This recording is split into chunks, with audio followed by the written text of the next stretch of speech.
Hujambo na nikukaribishe tena mtazamaji wa The World News katika kipindi hiki cha ulimwengu wa siasa.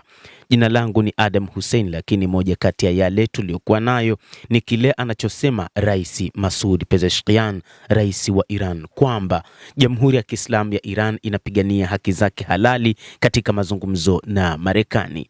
Rais huyo wa Jamhuri ya Kiislamu ya Iran Masoud Pezeshkian amesisitiza kuwa Iran inataka kurejesha haki zake halali katika mazungumzo na Marekani, na hata hivyo ameeleza kuwa uzoefu mchungu wa majadiliano ya huko nyuma na Washington unaifanya Tehran kusonga mbele kwa tahadhari kubwa.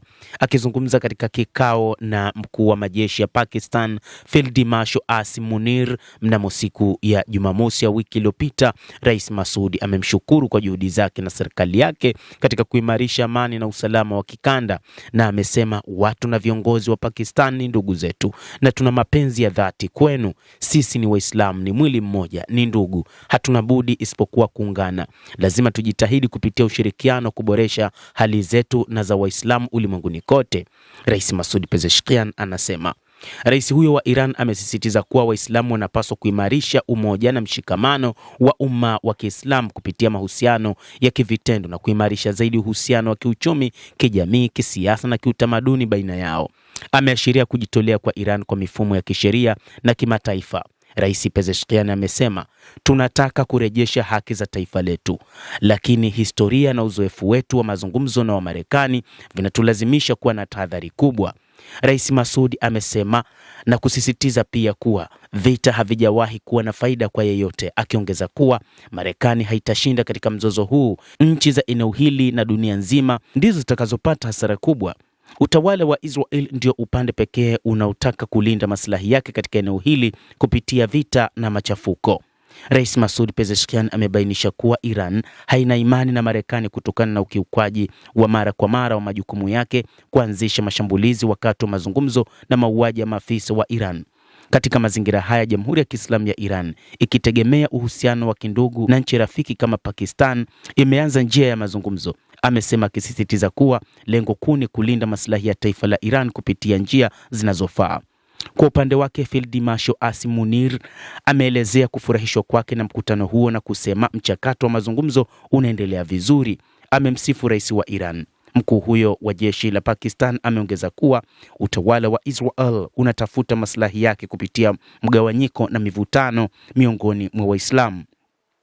Kamanda Munir amesisitiza kuwa utawala huo wa Israel una uhasama mkubwa kwa yeyote anayejitahidi kutatua mizozo na hauna nia ya kuona utulivu na usalama katika eneo hilo. Amehitimisha kwa kusema kuwa lengo lake ni kurejesha utulivu na kuzuia kuendelea kwa vita, akitarajia kuwa mazungumzo yanayoendelea yatakuwa na matokeo mazuri kwa Iran na nchi zote za Kiislamu. Mnamo Februari 28, Marekani na Israel zilianzisha vita dhidi ya Iran kwa kumuua kiongozi mkuu wa serikali ya mapinduzi ya Kiislamu Ayatollah Al-Khamenei. Raia wa kawaida wakiwemo watoto wa shule, wanasayansi na makamanda kadhaa wa ngazi ya juu wa jeshi la Iran. Katika kujibu uchokozi huo, jeshi la Jamhuri ya Kiislamu ya Iran lilifanya mashambulizi zaidi ya 100 ya kulipiza kisasi ndani ya siku 40, yakilenga vituo vya kijeshi vya Marekani na Israel na kusababisha uharibifu mkubwa. Pakistan ilifanikiwa kupatanisha usitishaji wa vita wa wiki 2 mnamo Aprili 8, jambo lililofungua njia ya mazungumzo. Na hata hivyo, mazungumzo hayo kati ya Iran na Marekani chini ya upatanishi wa Pakistan yamekuwa hajafanikiwa kutokana na ukaidi wa Marekani. Mtazamaji wa The World News, hayo ndio tuliokuwa nayo, na bila shaka nawe pia una nafasi ya kulike, una nafasi ya kucomment, kadhalika una nafasi ya kusubscribe channel yetu hii ili upate habari hizi kwa mapana kupitia The World News. Jina langu ni Adam Hussein, endelea kuwa nasi wakati wote, endelea kutufuatilia uyafahamu mengi yanayojiri duniani.